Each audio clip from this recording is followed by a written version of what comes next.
Okay, waxaan sameynaynaa wax yar ayaan blanka modification ku sameynaynaa. Okay,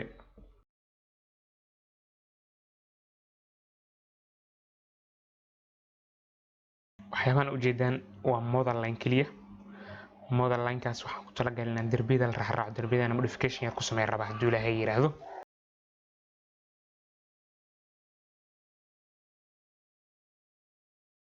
dad baa aaminsan derbiyadan derbiye kale kuma aadana iyo wax noocaas adaa yaqaan structure-kaaga adiga waxay u dan iyo waxa u dan lahayn, because sometimes waxaa la sameeyaa beamska wax laga bedelaa, laakiin adiga yaqaan structure-kaaga waxay u dan.